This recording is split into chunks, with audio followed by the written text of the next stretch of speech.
Hi, I'm Tony Nichols, and welcome to Chamber Chat.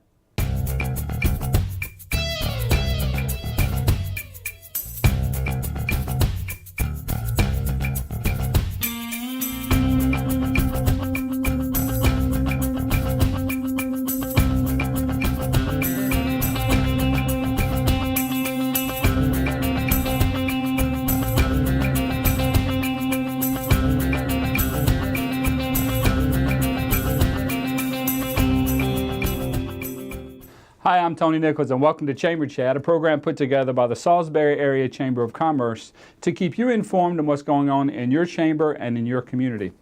Joining us today on Chamber Chat is Jennifer Small, Managing Director for the Maryland Food Bank here in Salisbury. Welcome to the program. Thank you. Good morning. Let's start with the obvious question that everyone thinks they know the answer to. But tell us what the Maryland Food Bank is.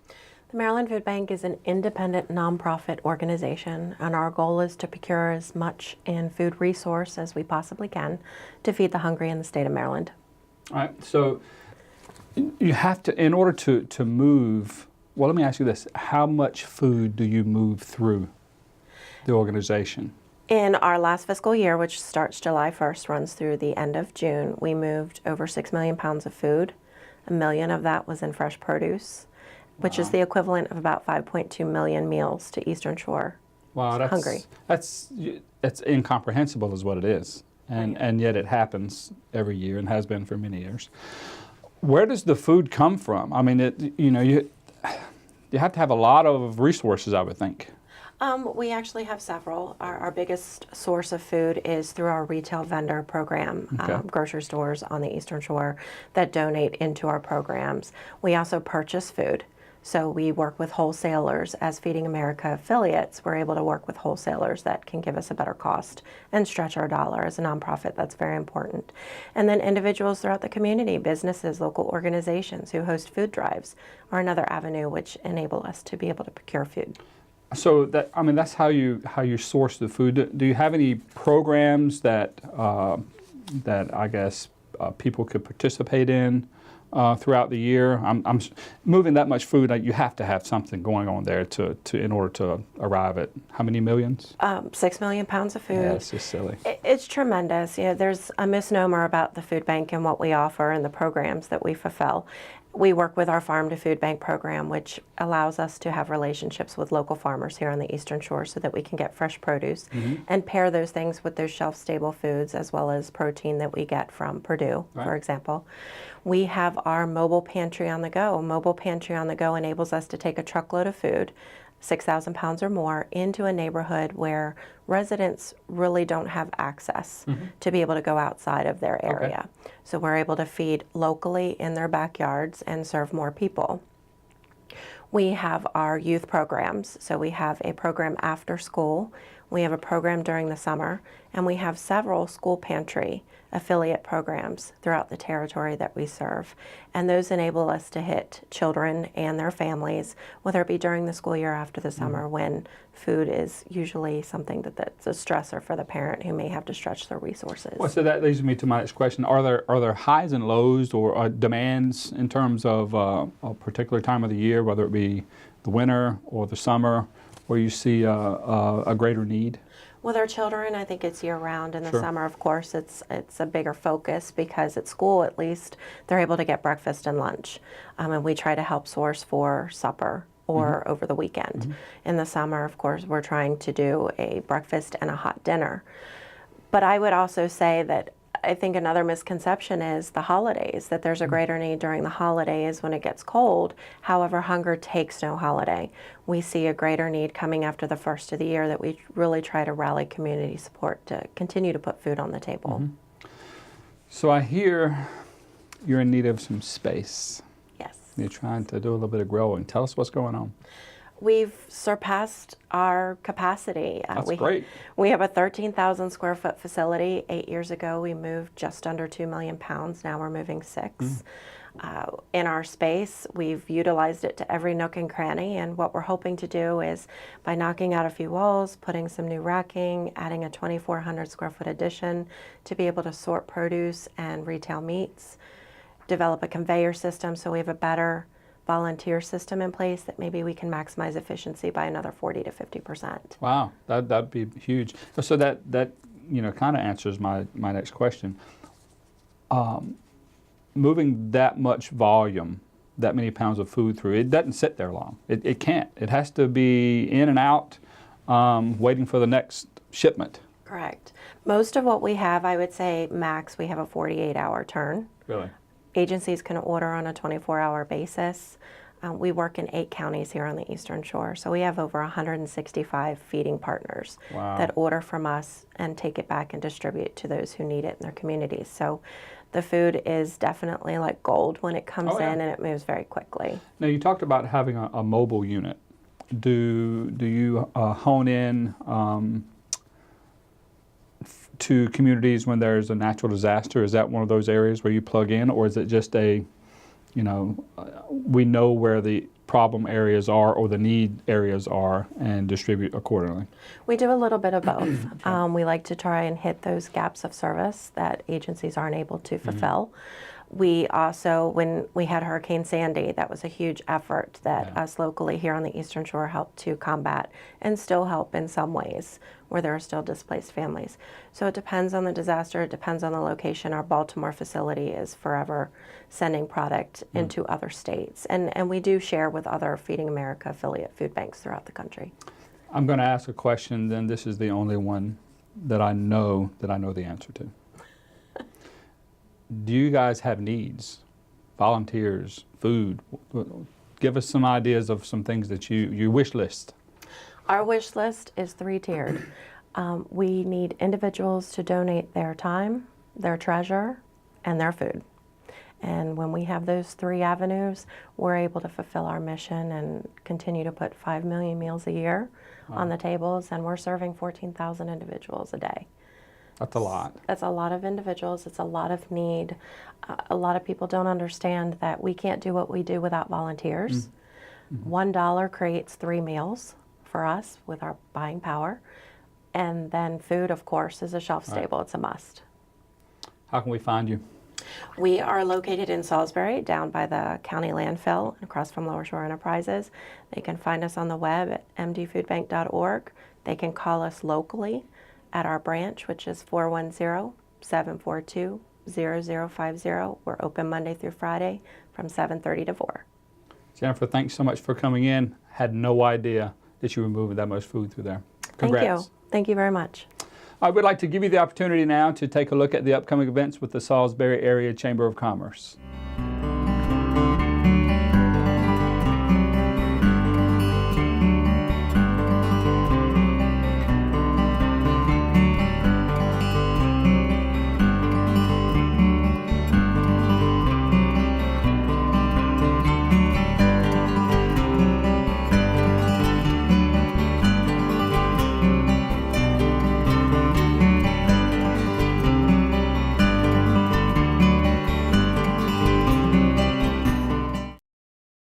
Welcome back to Chamber Chat right here on PAC 14. Joining us now is the incoming board chair / queen for a year, Kathy Townsend. Welcome to the program. Thank you. It's good to be here. I know you've been on the program before, but that was in a different capacity. Yes, it was. Now you're going to be coming in, incoming chair of the board for the Salisbury Chamber of Commerce. Yes. First, how does that feel to know that you have the weight of the entire chamber now on your shoulders?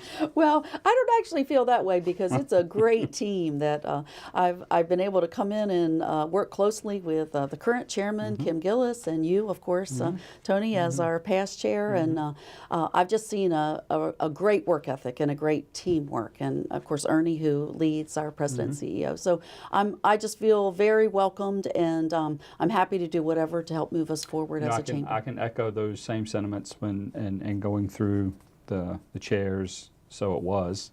But it was just really a feeling of you're not on an island by yourself. The people that, I certainly felt the people that were around me were a lot smarter than me, so I was in good company. So tell us about the coming year. Are there any major or minor initiatives that the chamber is going to be stepping into that might take the chamber to a higher level?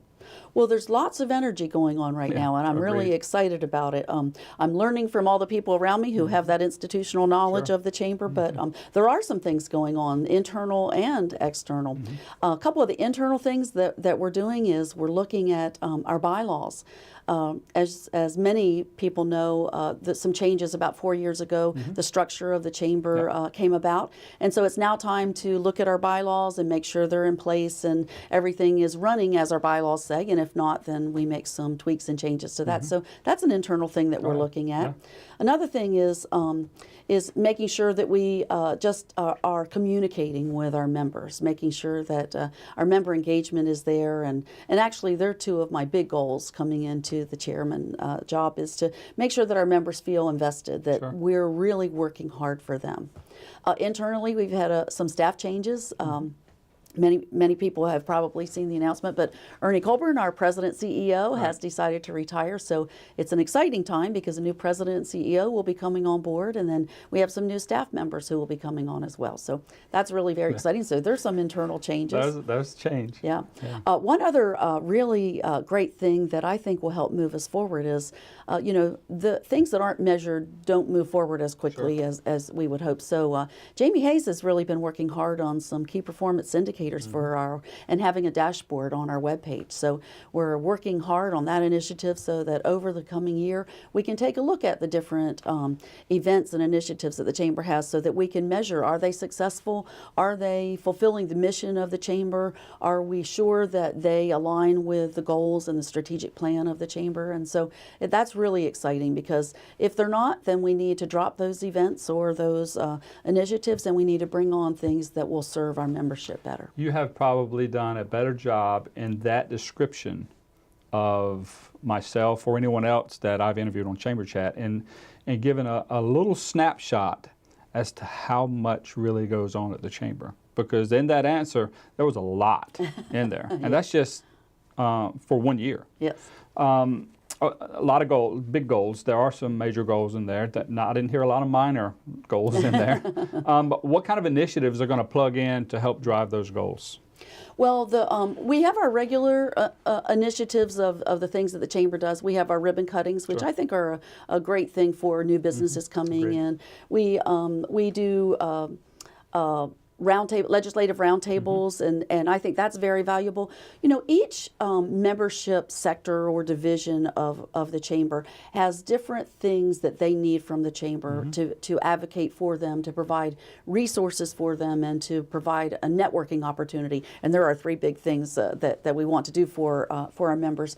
And so as we look at each of those things, we want to make sure that we are providing those services. Again, lunch and learns. For some people, they're valuable. They can just pop over to the chamber. They can learn about maybe retirement, or they can learn about elder care. They're dealing with their elder parents, and they have to do something with that. And it's just a plethora of things that the chamber is able to provide services, whether they're money makers or not for the chamber.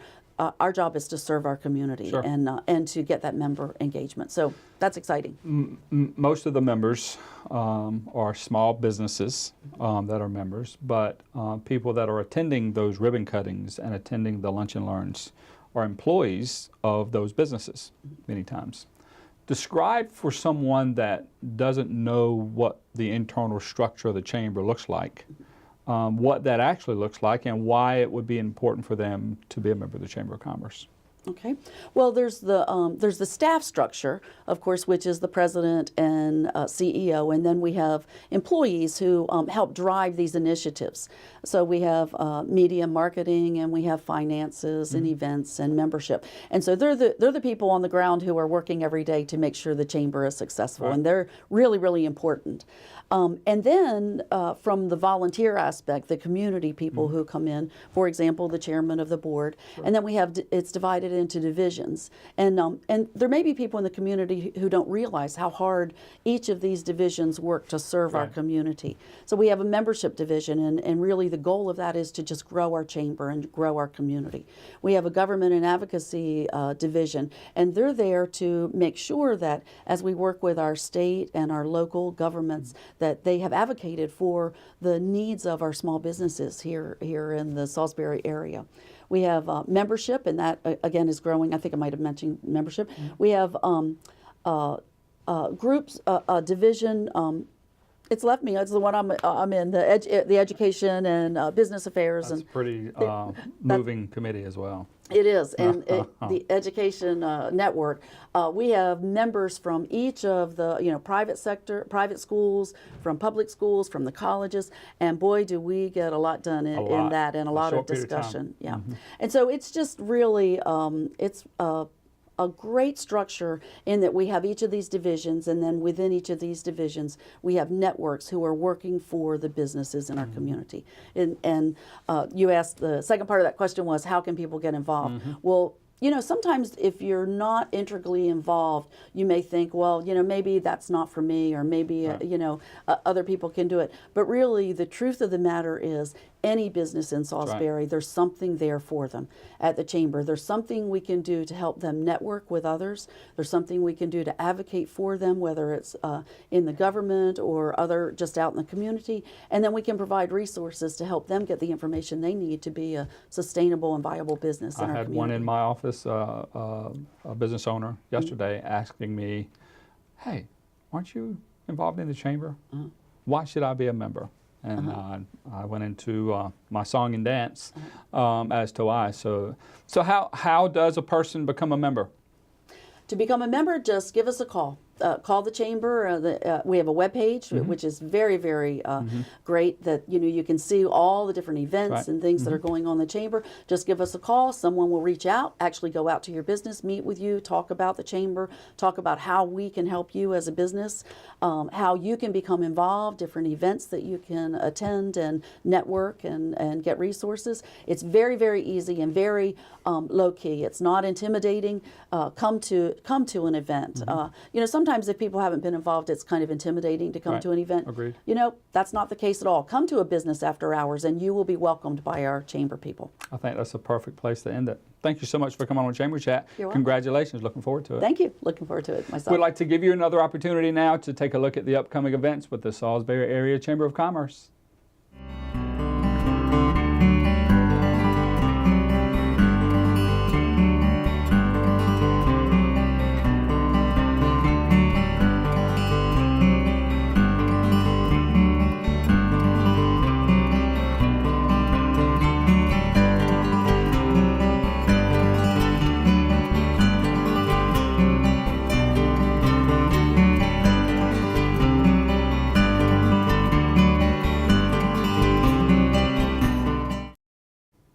Welcome back to Chamber Chat right here on Pack 14, and joining us now is Lauren Alfes, the brand new Director of Events with the Salisbury Area Chamber of Commerce. Congratulations. Thank you. And welcome to Chamber Chat. Thanks for having me. It's an honor to be here. So while many people have come on that are part of the Chamber or employees of the Chamber, this interview is a little different because we're going to interrogate you because no one knows who you are, where you come from, how long you're going to be here. So we're going to start with, tell us a little bit about yourself. Well, I'm from Easton, Maryland. Okay. I'm alumni from Salisbury University. I graduated in 2013. I double majored in graphic design and communications. Very good. A little bit, and I happen to know a little bit about this, but tell us a little bit about your job history. You obviously haven't been unemployed since you've been out of school. I haven't been. I started after college. I got my first job at Minuteman Press. I was their head graphic designer. What great people. Wonderful people. I've been with them for about 2.5 years, and they really molded me to who I am today as far as a career. I learned a lot from both Jeff and Diana. So I was going to say, I would hope Diana did more molding than Jeff. She did. Oh, she did. No, good people. Good people. So, what have you been involved in? What kind of things what attracted you to the Chamber of Commerce?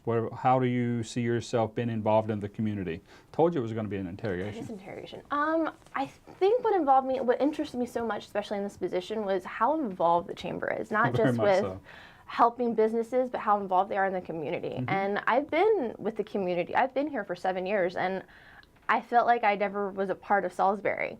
So I really wanted to get more involved in the community, and being a part of the Chamber now is the best part about it. Right.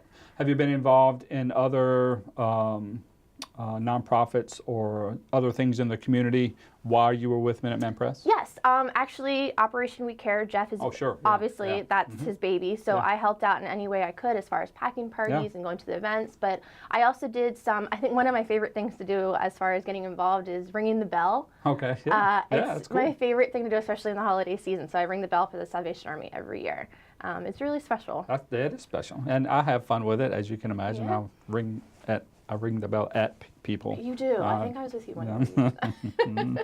Okay, so getting back to the interview, hobbies, interest.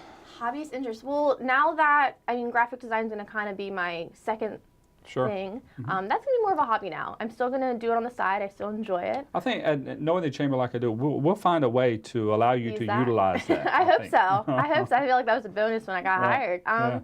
Interest. It's more of a obsession, I should say. Disney. Wow. I have a problem. Okay. They're the worst problems to have. Yeah. I have a big problem with Disney, and I actually just got engaged in November at Disney. Congratulations. Thank you. To Mickey? No, a Mikey. Mikey, okay. That works. So a couple other questions. Do you have any pets or passions? Well, I found Mikey is one. Mike is one. Mike. We have actually 2 dogs. Okay. Tucker he's a Chihuahua pug. Okay. And then Aria, she is a hound mix, and we actually rescued her at an event I worked at for the animal shelter. So I adopted her right off the spot. Very cool. So what are you looking forward to the most about working with the chamber? Definitely that it's not going to be the same thing every day. I'm excited for sure. I'm excited for something new every day, and I'm excited for a new challenge.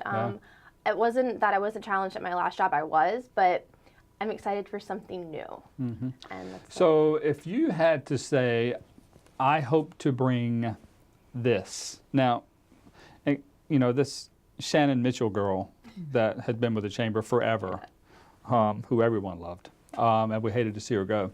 She was kind of okay at doing that job. So what do you see yourself bringing to this position that will hopefully elevate it? I don't know how we can improve on the things that Shannon did, but what kind of initiatives or what kind of things are you thinking about that might bring a little something extra to this position? I think that with the chamber, they were with Shannon's position, she was so used to certain structures. Right. I kind of want to change it up. I want to try new places for you guys to have lunch. I want to try new places, but are still involved in the chamber. I don't want it to be so predictable. Let's put it like that. Sure. Right. Well, yeah. Over time, you have certain routines you get in business and life, family, whatever that may be. Right. So that's a fair thing.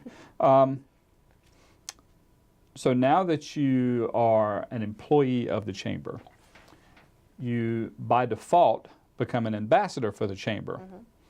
So why is it important to be a member of the chamber in your mind? Why is it important? To be more involved. To help and give my time more. I think that some people, I don't want to say everybody, but I have more time on my hands, and I want to spend that time wisely with going out in the community more and helping. So I think that'd be great.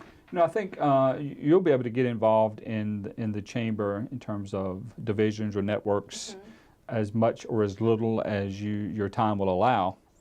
Are there any particular areas of the chamber? Now, I know events are kind of a passion. Yeah. But are there other areas within the chamber that you might see yourself saying, hey, I really want to take a look at that. Let me see what that's about. I've never really thought about it, actually. Yeah. That's something to definitely think about. But I enjoy working with Sophia. So I know with my position now that I'm going to get to work with her a lot more. So maybe working more in social media stuff with her, coming up with creative marketing events, something like that. But again, she's been a real joy to work with. Very cool. Yeah, there's several networks, and if for those people that are listening, there's a brand new women's network that is absolutely. I understand. I went to the very first meeting because at the time I was the chairman, and you can imagine I was the only guy there, and I haven't been back. I understand. Though I have been invited, so it's not nice. a closed network, but I think that would be a very good one to jump into. So any angst over anything at the chamber right now? Any angst? I think my biggest fear is I'm scared something's going to slip through. if I forget to schedule something or I forget to send an email. I think that's my biggest fear right now. But Well, other than that. Well, I'll give you a secret. It's happened before, Okay. and everybody lived. Okay, well, that's good. So, but I will say we are lucky to have you. Thank you. Congratulations. You're working you. with a rock star staff, rock star Yes. team. They make all of us, chair people, women, men, look a lot smarter than we really are. We really just keep the ship off the rocks. It's the staff and the leadership of the chamber that really keep it going. Well, it's So a big honor to be here. we're so looking forward to working with you, and Thank you. congratulations again. Thank you so much. We'd like to thank you for joining us on this edition of Chamber Chat. And as always, if you missed a portion of this edition or you would like to view previous editions of Chamber Chat programs, you can log on to PAC 14 and utilize their on-demand feature, or you can take a look at the Salisbury Area Chamber of Commerce's website. That's about all the time we have for this edition of Chamber Chat. My name's Tony Nichols, your host, encouraging you to make a difference.